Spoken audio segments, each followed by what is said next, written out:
Cak Nun ngomong bahwa kamu tidak bisa menuduh aku adalah Islam gitu. Karena Islam itu sifat dan dinamis gitu. Ini ada kaitannya nggak, Mas? Oh iya ya.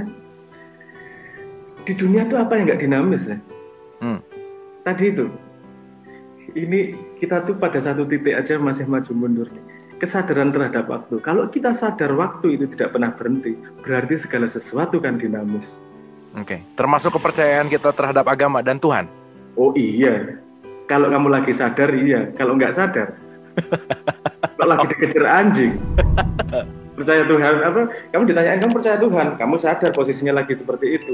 Tapi itu benarkah pada perilakumu sampai sedalam belief sistemmu di dalam situ? Saya pernah sering ngomong gini sama teman-teman diskusi saya. Kalau kamu mau ngecek benar bahwa kamu percaya Tuhan atau tidak, meletakkan Tuhan pada posisi primer di hidupmu atau tidak, coba cek di mimpimu. Karena menurut pemahaman saya yang saya ketahui, ketika mimpi, moral kompas kita selesai, pertimbangan kita selesai. Yang ada adalah pathway yang memang sudah dibangun di bawah sadar. Jadi kalau di dalam mimpi masih mau nyolong, ketika tidak mimpi, kamu tidak nyolong itu bukan dari dalam dirimu, tapi karena pertimbangan akal, takut ditangkap polisi, takut digebukin dan seterusnya. Tapi kalau kamu di mimpi memang sudah nggak mau nyolong, berarti memang dalam dirimu sudah nggak mau nyolong. Jadi kalau Jawa ada kalimat gini, ilmu itu kelakuannya kanthi laku. Ilmu itu nggak ada gunanya kalau kamu tidak merefleksikan dalam actionmu. Action yang disadari maupun yang tidak disadari. Padahal yang tidak disadari jauh lebih banyak daripada yang disadari. Makanya harus terus-terusan agar menjadi bawah sadar memang gitu perilakunya. Kalau kata kalimat, kalau istilahnya Gusmus Malakah, ilmunya sudah menjadi satu dengan dirinya, sudah bukan yang terpisah lagi, bukan yang kamu ketahui, tapi sudah menjadi representasi dari keberadaanmu. Oke. Nah, konstelasi sekarang Mas, misalnya gini, kita bicara nih, Indonesia tuh mayoritas Islam gitu ya, dan kita tahu gitu masyarakat Islam Indonesia nih ya, kita masyarakat terbesar gitu. Tapi saya melihat satu sisi di dalam Kenduri Cinta sama Iya gitu ya, itu menimbulkan kesadaran Islam yang sangat esensi gitu. Nah pertanyaannya adalah, kenapa nih masyarakat kita ini melihat kemasan tapi esensial ini justru malah nggak muncul gitu. Kalau tadi Mas Abrang bilang bahwa syahadat itu adalah percaya dan bersaksi gitu, itu adalah hubungan private antara diri dengan Tuhan gitu ya kira-kira. Tapi sekarang mudah sekali orang menyalahkan orang lain, mengkafirkan orang lain, judgement dengan beda agama, menerakakan orang lain. So ada fenomena apa menurut Mas Abrang kok ini bisa terjadi gitu? Saya nomor satu tidak menyalahkan, ini efek langsung dari distribusi DNA itu tadi. Efek langsung dalam sebuah society pasti ada yang dalam dan pasti ada yang sangat permukaan. Ketika terjadi perbedaan, pasti efek langsungnya adalah hierarki. Hierarki ilmu, hierarki pemahaman, dan seterusnya. Jadi gini, selalu ada arus yang berbeda di situ. Selalu ada arus yang misalnya katakanlah Anda misalnya jadi dikotomi jadi dua lah, arus kanan sama arus kiri. Selalu perang kok selalu bertabrakan dua arus tersebut. Dan tabrakan itu nggak masalah. Karena gini, ini belajar dari diri ya, sederhana lah. Coba gini, ini kamu sepresisi mungkin. Tapi ketika ditahan, ini presisinya jauh lebih presisi daripada ketika satu jari aja. Ketika ada opposing force, ini sendiri gini, coba sepresisi apa. Tapi ketika ini didorong balik gini, kamu mau presisi jauh lebih presisi, mau ke titik-titik yang mana. Jadi maksud saya ini analogi bahwa kalau sendiri kita mau kemana, kalau cuma satu arah kita nggak akan presisi loh, bisa sering kebablasan loh ini.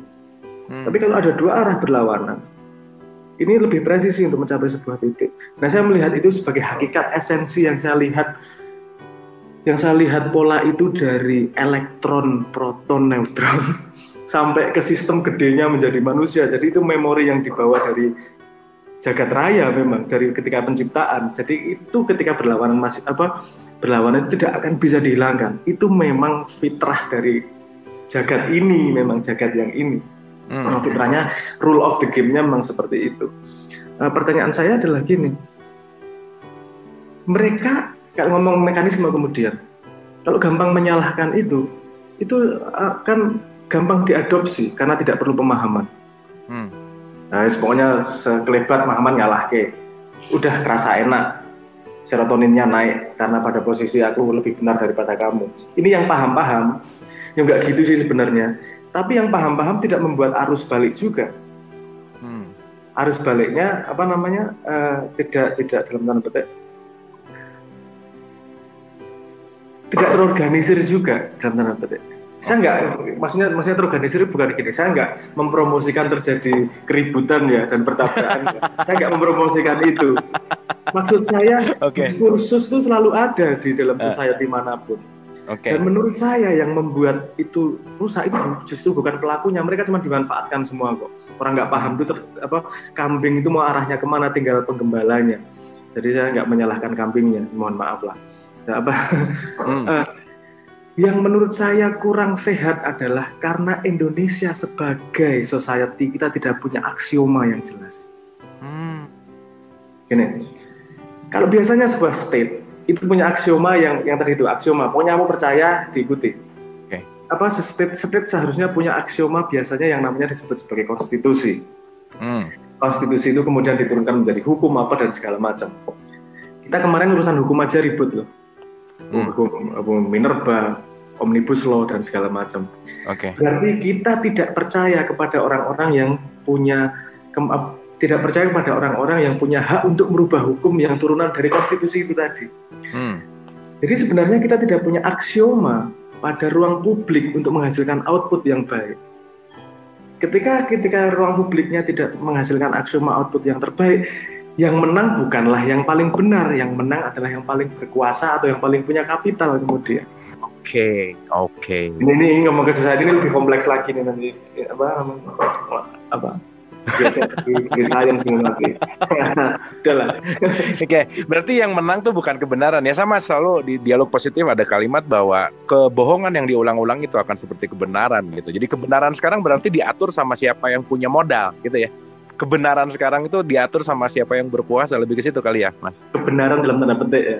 Kebenaran dalam tanda petik. Ya, kebenaran yang dibiaskan. Ya, kebenaran yang diadopsi, yang difotokopi karena kita biasa fotokopi itu. Nah, balik lagi ke tadi Mas Abrang bicara tentang ditentangnya tuh di sebelah mananya sih, Mas sebenarnya? Ributnya tuh di mana sih sebenarnya? Ribut ya BPP? Yang tadi yang antara Mas Abrang waktu masuk ke forum terus banyak yang menentang kan gitu, banyak yang ya di toko itu tuh apa yang jadi pertentangan tuh apanya sebetulnya? Saya memang sengaja membuat beberapa kalimat provokatif ya. Itu sengaja memang? Sengaja. Saya pengen itu, saya pengen terjadi diskursus terus nih. Saya pengen terjadi exchange diskusi. Tapi kadang-kadang kita lupa ya, intinya malah ngejek-ngejek orangnya itu aku yang paling males itu. Terus kenapa saya kemudian terus nggak nerusin karena udah geser nih dari diskusi tentang tema jadi ad hominem lah gampangnya gitulah.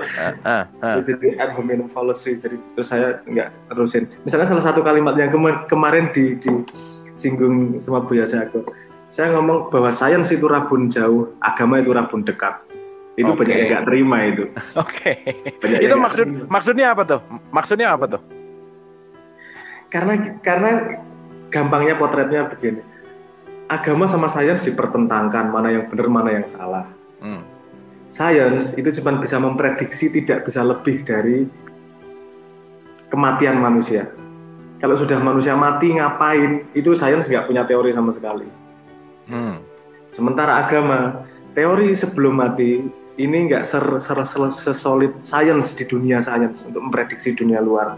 Tapi teori setelah mati dia paling jelas.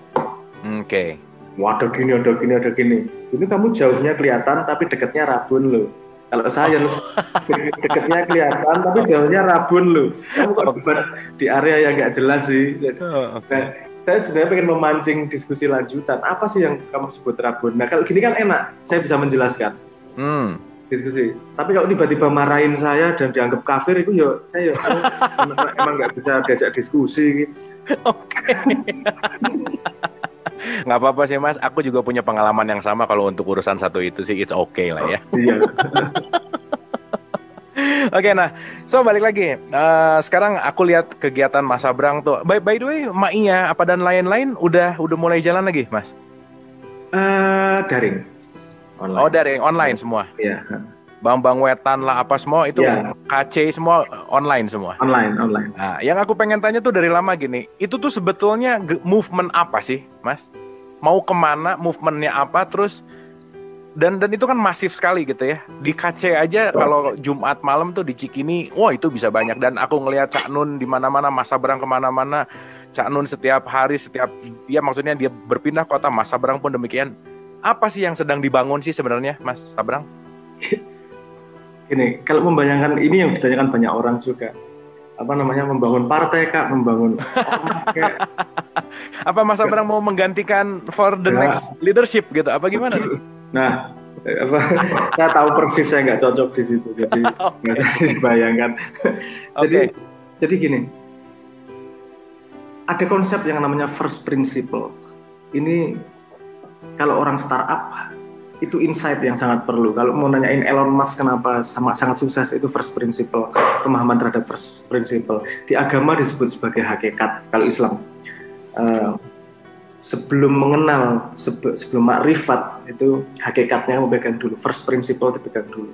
Nah, kita karena sudah fotokopian yang segini banyak, hidupnya sudah lahir dengan fotokopian, kita lupa ngejar pada first principle dalam diri semua manusia itu. Jadi ada cerita yang populer di Maiya. Ada gini, ada sebuah eksperimen di dalam kandang. Ya, saya cerita dikit nggak apa-apa ya? Boleh. Di dalam kandang ada 5 ekor monyet dan ada tangga di tengahnya.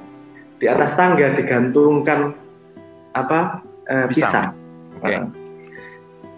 Terus kalau ada yang ngambil pisangnya, monyet yang 4 yang gagal mengambil disemprot pakai air dingin semua. Oke. Sampailah terjadi peraturan sosial. Kalau ada yang mau naik tangga digebukin sama yang lain. Kenapa kamu dapat pisangnya, kita yang dapat sengsaranya. Jadi jangan sampai ada yang naik semuanya. Nah, digebukin semuanya. Terus kemudian nextnya, satu ekor monyet dibawa keluar, diganti monyet yang baru. Oke. Terus monyet ini kan nggak tahu apa-apa nih. Belum tahu informasi itu dan kesepakatannya nggak tahu. Nggak tahu kesepakatan apa-apa. Terus dia naik tangga sama yang lain, ditarik, digebukin. Sampai dia akhirnya tidak naik tangga itu. Terus akhirnya monyet-monyet generasi pertama ini diganti oleh monyet, satu demi satu diganti oleh monyet baru. Pada akhirnya datang sebuah populasi di mana mereka kalau ada yang naik tangga digebukin semua. Tanpa tahu sebabnya apa. Ini adalah penjara pikiran yang loncat generasi ini. Pokoknya kita taunya mbah-mbah gitu kok. Pokoknya kita taunya katanya gitu kok. Pokoknya kalau ada yang naik tangga, tarik bawah digebukin. Kenapa? Nggak tahu, pokoknya dari dulu kayak gitu. Nah, terus saya tanya sederhana gini. Ini kayaknya monyet. Saya tanya coba, Anda kalau mandi mana duluan yang disabunin? Aku mandi badan. Loh, kenapa? Pertanyaannya sederhana, kenapa? Nggak tahu, dari kecil gitu juga diajarinya gitu. Loh, berarti berapa persen dalam hidupmu yang pertimbangannya hanyalah karena copy paste? Kamu bagaimana bisa menjadi berdaulat pada dirimu sendiri kalau kamu tidak tahu persis apa yang kamu lakukan? Nah, jadi Maiya yang pengen Maiya capai adalah gini aja. Kita masing-masing berdaulat menjadi diri sendiri. Bukan berarti harus berbeda dengan orang lain. Nggak apa-apa sama, nggak apa-apa kita sebarisan. Tapi kita tahu persis kita masuk barisan itu karena kita berdaulat terhadap keputusan kita, bukan karena copy paste. Ini adalah fondasi untuk semua hal agar kita tidak jadi kambing-kambing.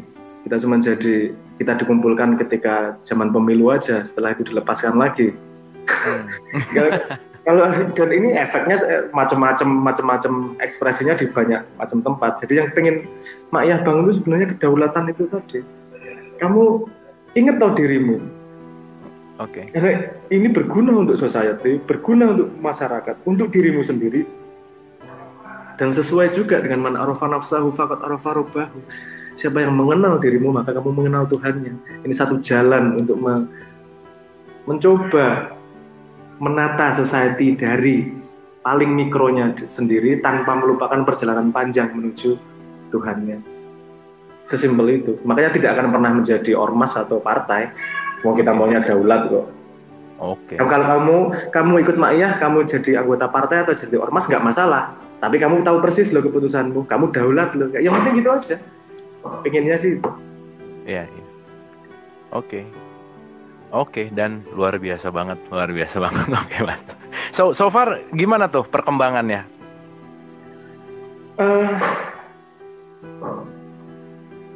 Dengan COVID ini saya harus agak ngegas posisinya. Tahun 2008 saya pernah nulis artikel di Kompas, judulnya Generasi Larva. Oke, gimana tuh? Saya membayangkan gimana nih, keadaan Indonesia adalah keadaan yang ini istilah ilmu sosial. Sebutannya adalah wicked problem. Wicked problem itu apa? Wicked problem adalah problem yang berhubungan satu sama lain begitu eratnya ekosistem, sehingga usaha untuk membenarkan justru membuka masalah baru kemungkinannya. Karena masalahnya sangat kompleks, apa yang kita ketahui tentang masalah juga berubah-ubah dan kondisi untuk memecahkannya juga berubah terus. Okay. Nah itu kan, terus piye caranya ini, terus gimana ini kalau saya bisa hidup saya yang pendek ini paling nggak bermanfaat lah. Saya berpikir itu, terus kemudian saya nulis Generasi Larva. Generasi Larva itu apa? Gini, kalau di Indonesia sesuatu sudah berjalan seperti ini ini masalah ekosistem, bukan lagi masalah satu titik, ini sudah masalah ekosistem. Kamu ngurusin gula berhubungan dengan mafia gula, nanti berhubungan sama pemerintah, berhubungan dengan partai, nyambungnya sedikit ini sudah masalah ekosistem. Tapi ketika masalah ekosistem ini, ketika society tetap berjalan segini, berarti sudah ada yang namanya equilibrium, sudah ada yang namanya keseimbangan. Walaupun keseimbangannya itu buruk, dalam tanda petik lah. Oke. Sudah ada loh keseimbangan nih. Mereka sudah ada peraturan tak tertulis untuk menjaga stabilitas yang seperti ini, korupsi, suap dan segala macam itu sudah jadi bagian hukum tak tertulis pada keseimbangan society Indonesia. Terus dandaninya gimana? Nah, waktu itu saya cuman sekelebat Generasi Larva. Ya harus bikin ekosistem baru. Kalau kamu mau merubah, nggak bisa merubah satu demi satu. Kalau ada satu ekosistem yang kamu rubah adalah cuacanya. Kalau cuacanya berubah, semua keseimbangan di dalam ekosistem tersebut akan bergeser semuanya sekaligus, nggak cuma satu-satu. Okay. Nah, terus apa itu konsep membuat cuaca itu? Generasi baru yang benar-benar punya konsep first principle terhadap apa yang ingin kita lakukan. Alright. Kita bikin generasi baru, kita mekanismenya kayak gini, kita trust distribusinya kayak gini, dan seterusnya lah. Itu analisis yang saya lakukan hampir 12 tahun itu, dari 2008. Terus akhirnya, ini saya sudah mulai, akhirnya saya bikin akun Facebook, dipaksa gara-gara perdebatan kemarin itu. Kalau balesin lewat mana? Muka nggak punya Facebook ya, aku pakai Facebook. Facebook udah saya matiin 2009, ternyata bikin lagi terusan. Dan saya mulai nulis bagaimana mewujudkan generasi larva tersebut. Oke. Bagaimana mewujudkan, ayo, ini langkahnya gimana, langkah praktikalnya gimana, nggak cuma sebuah mimpi dan jargon, tapi langkahnya masing-masing dari kita gimana nih. Kalau kita bareng-bareng bergerak dalam satu wave, akan terjadi perubahan. Tapi jangan mimpi bahwa kamu menjadi penguasa di situ. Jangan mimpi kamu jadi orang hebat di situ. Yang kita butuhkan di Indonesia adalah orang terbaik, dan kita nggak tahu orang terbaiknya siapa. Belum tentu kamu, belum tentu aku. Tapi yang pasti itu hipotesis terbaik di Indonesia. Kita bikin ekosistem baru, kita bikin mekanisme baru, kita bikin generasi baru yang memang punya karakteristik tidak kontinuasi dari yang kemarin, dan ini jadi hipotesis zaman. Itu yang saya dorong sekarang posisinya seperti itu setelah Ma'iyah hampir 30 tahun.